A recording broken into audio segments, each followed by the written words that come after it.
Can y'all like snap for me? No, wait, no, I got you. Yeah, there it is. There it is. Yeah, I like that. The storm is passing over. The storm is passing over. The storm is passing over. Hallelujah. Okay, that's enough. Thank you, though. Y'all were good. But I'm going to talk to y'all today about gospel music. So we're going to start first. What is gospel music? I mean, everyone has their own definition of what gospel music is. To me, gospel music is created by people who love God, who love each other, and that's what they want to do, with gospel music. They want to explain their love for God and explain their love for each other. Gospel music is a beloved American art form, world art form, really. It's created for purposes such as religious, or ceremonial, aesthetic, or an entertainment for the marketplace.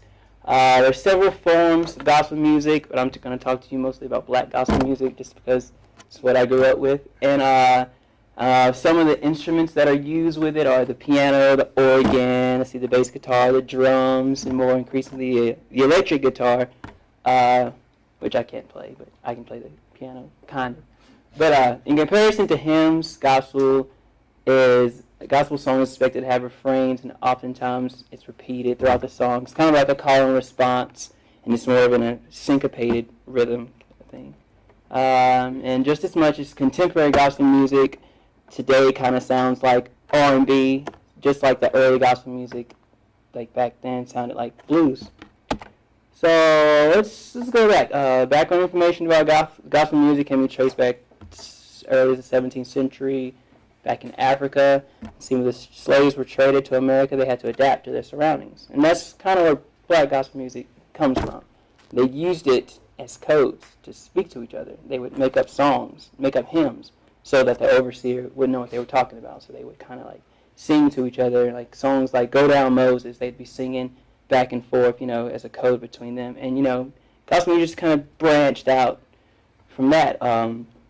The slaves would have church in abandoned cabins, away from the overseers, and it's a shame that a lot of the early recordings were lost, a lot of the early gospel music. But here's some early gospel artists. Thomas Dorsey, who wrote "Precious Lord," a lot of you know that song.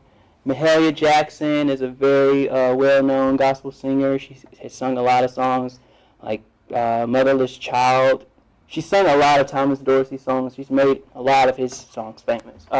James Cleveland is a staple in gospel music. A lot of artists today you'll see will use a lot of James Cleveland's music and, just make it, more modern, more today. Here's some gospel artists today. Kirk Franklin, Yolanda Adams, and Marvin Sapp. All of them have sampled from the early gospel artists. You'll see songs that they're doing now are just revamped, reworked versions of old gospel songs. Civil rights movement. Gospel music was a big part of the civil rights movement. A lot of people found comfort in these hymns. It's because it's what got them through with slavery and being oppressed. They would sing these songs, and so when they would march, for peace and for equality, they would sing these hymns, and they would feel a sense of community. And a lot of songs were created for the gospel, for the civil rights movement, like I know Change Is Gonna Come.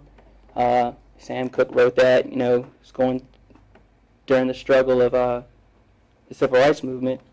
Well, he co-wrote it, I'm sure, but let's see, gospel music, and it's not just Christians or people, religious people that listen to gospel music. It's listened to atheists, all walks of faith listen to gospel music because it's catchy and it's something you can sing along to.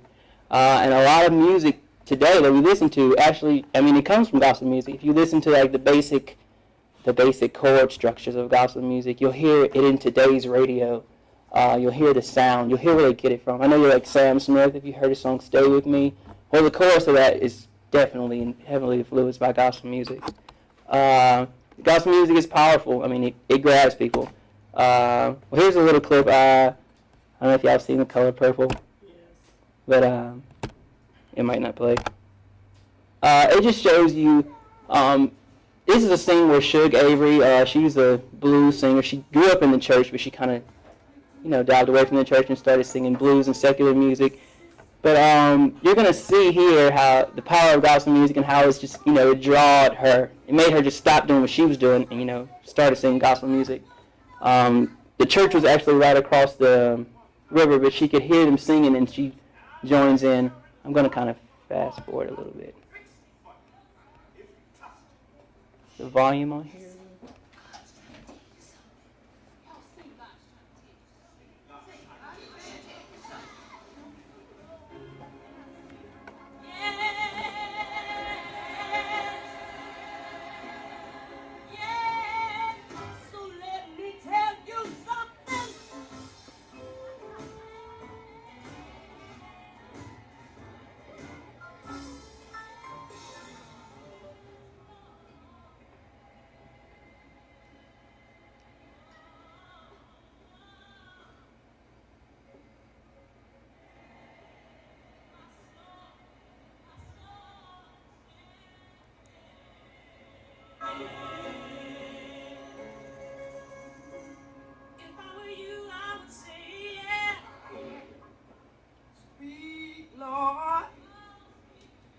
To me.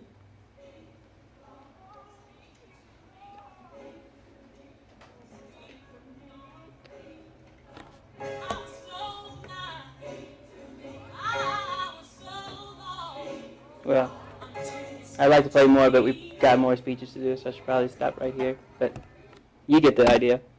She ends up going to church, and she's just all and everybody, yeah.